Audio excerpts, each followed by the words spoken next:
Bismillahirrahmanirrahim. Assalamualaikum warahmatullahi wabarakatuh. Sahabat sekalian yang berbahagia, kita sebenarnya punya tanggung jawab dan sekaligus kebutuhan bagaimana memahami dengan sebaik-baiknya, dengan sejelas-jelasnya dan selogis-logisnya apa yang Allah perintahkan.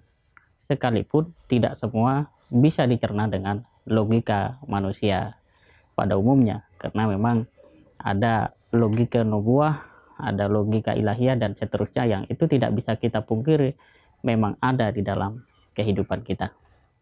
Sebagai contoh, sebenarnya ketika kita mengenal Allah Subhanahu wa taala sebagai Rob, sebagai Tuhan, maka sejak saat itu tidak ada lagi sebuah ketakutan di dalam diri kita atau perilaku-perilaku yang tidak mendukung kita untuk menjadi manusia yang baik atau bahkan bisa menjadi ahsanu amala, menjadi orang yang amal-amalnya itu terbaik. Mengapa? Karena kita mengenal status Allah sebagai Tuhan dan kita sebagai hamba, yang jelas relasi ini tidak mungkin ya bisa berjalan dengan baik dan memberikan keuntungan besar bagi kita sebagai hamba kecuali dengan seutuhnya ya sepenuhnya tunduk kepada hukum-hukum Allah itu. Contoh sederhana, di dalam sabdanya Nabi mengatakan la taghdab walakal jannah, jangan marah, bagimu surga. Bagaimana memahami ini? Padahal dalam keseharian sangat mungkin orang itu terpancing atau bahkan suka untuk melakukan atau melampiaskan kemarahan. Tidak perlu jauh-jauh, di dalam rumah tangga, ibu kepada anaknya, ayah kepada anaknya, itu kerap kali terjadi, atau sebaliknya, anak kepada ayah. Itu dalam konteks rumah tangga yang paling kecil. Marah itu sangat mungkin terjadi. Apalagi dalam pergaulan yang lebih luas. Dalam konteks politik kenegaraan misalnya. Apakah rakyat hari ini tidak marah kepada rejim misalnya dan seterusnya. Tetapi Allah mengatakan melalui Rasulullah bahwa marah itu akan mencegah kita menuju ke surga. Apa indikasi secara nyata dalam kehidupan? Pertama, orang yang marah cenderung tidak bisa melihat apapun secara objektif. Misalnya ketika orang tua atau seorang ibu marah kepada anaknya atau ayah marah kepada putranya, putrinya, dia akan kehilangan objektivitasnya sekalipun tidak secara keseluruhan, kecuali marah yang membabi buta sampai ada yang dibunuh anaknya dan dipukul sampai cedera yang serius misalnya.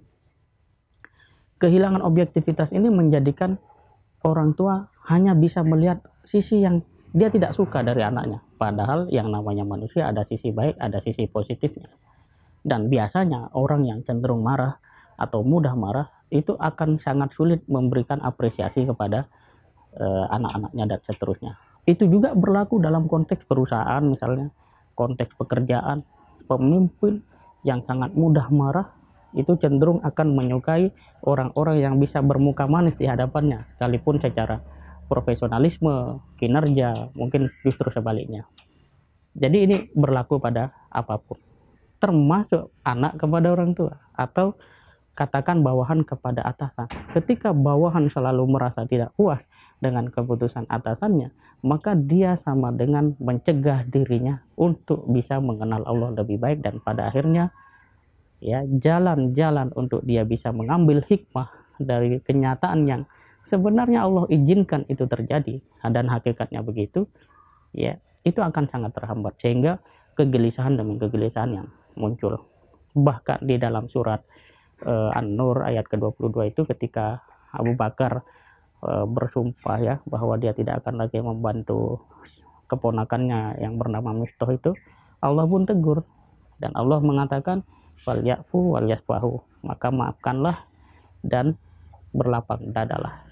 Jadi hidup ini kalau kita mengerti apa maksud Allah dari setiap ketentuan yang ditetapkan untuk kita jalani, sekalipun hati kita berat, hati kita sukar, itu akan menjadikan kita itu rileks menjalaninya. Dan tentu saja energi untuk senantiasa bersyukur, memelihara iman, dan menjadi sosok yang terus menghadirkan kebaikan akan senantiasa hadir di dalam diri kita.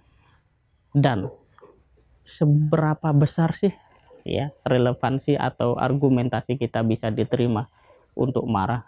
Abu Bakar yang ketika itu marah, argumennya sangat kuat, sangat logis. Karena orang yang selama ini dibantu ternyata juga mengecewakannya.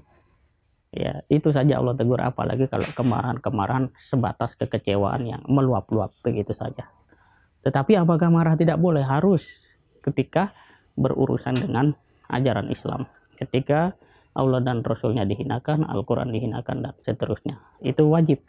Karena Buya Hamka mengatakan kalau tidak ada rasa itu, marah atau cemburu, maka lebih baik ditakbirkan 4 kali.